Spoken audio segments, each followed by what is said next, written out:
that started by the end of this project of a mini symposium to honor the memory of William Barber, Bill Barber, as is well known by his colleagues.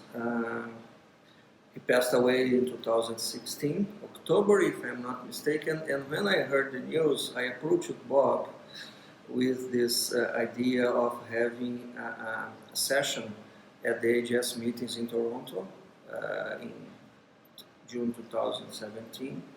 And Bob immediately reacted very positively to the idea. He came up with the suggestions of other names to join our session. And then we had that session in Toronto. Not all contributors to this symposium that is about to be published in the JHET came to that session, but that was our starting point. And Bill Barber has been a tremendously influential figure in the field, both through his own scholarly contributions, and he's also been a mentor to younger historians of economic thought. What we emphasized in the symposium was his work on the history of American economic thought and his work related to development economics, and particularly the British classical economists in India. I had worked with him on the edition of the works of Irving Fisher, so that's what I emphasized, because Bill really brought Fisher back into the attention of historians of economics. Because of Fisher being so wrong about the stock market in 1929, he had been treated as something of an embarrassment rather than as North America's outstanding scientific economist, which he also was. And it's Bill's edition of the works of Irving Fisher that has returned Fisher to attention.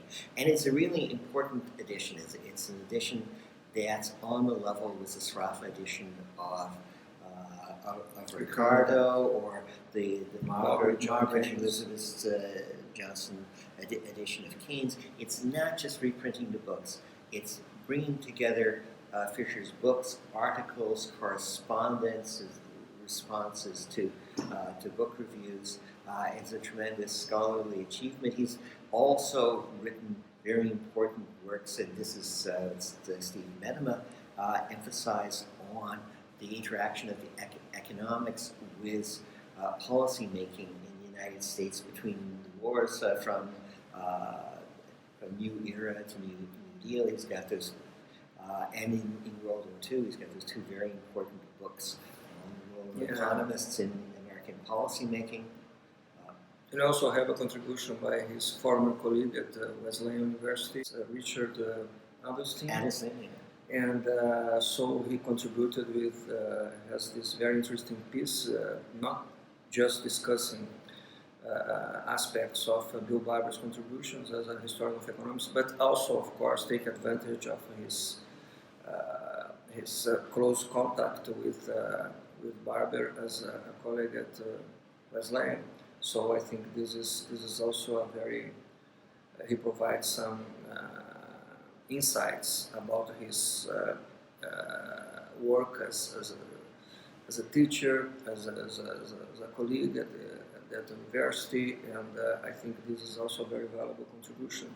In my case, I first came across Barber's work as a historian was an undergraduate study in Brazil. I came across the Brazilian translation of his very influential and a bestseller book on history of economic thought, and that impressed me right at the beginning. And after that, after I became a historian of economics myself, it caught my attention really his extremely interesting book about the British classical economists in India, and the way he wrote that, and that's in the subtitle of that book, as a history, as a contribution to the history of development economics, because from his perspective, development economics really started, or that should be regarded as a starting point, when, because of this deep interest of the British classical economists on what was going on in India because of the East India Company and of course British deep involvement with Indian affairs for well-known historical reasons. And because another important aspect of Bill Barber's career related to development economics is that he was the principal assistant to Gunnar Myrdal when Myrdal was writing Asian drama, and Bill Barber later wrote the volume on Gunnar Myrdal for the Paul Grave Macmillan series, Great Thinkers in Economics. So he's very much involved with Myrdal as well as with Fisher, with the history of the British classical economists in India, the history of American economists and policy making from 1921 to 1945, those important books. He also did major work on the introduction of political economy and economics into American universities and colleges. The book he edited, Breaking the Academic Mold. He didn't just edit it, he also wrote quite a lot of the chapters on the individual universities, and that's very important work on the institutionalization of economics as an academic discipline.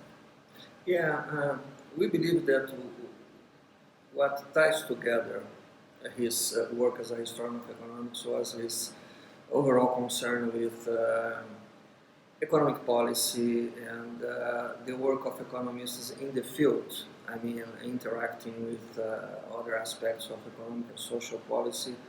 And I think that's very clear also because he started as a development economist originally when he did his thesis in Oxford under the influence of the well-known development economist Arthur Lewis. And then his later work, and probably better known work about American economics, it is also related to his work as a development economist in the sense that they both displayed and made evident his concern with policy making. So it's not just about the history of economic theory per se, although of course he was very much interested in that, but the application of economic theory to policy. And of course, before he ever went to graduate school in economics and studied development economics, he had a training in history. His first education is in history, so he comes to economics as an already trained historian.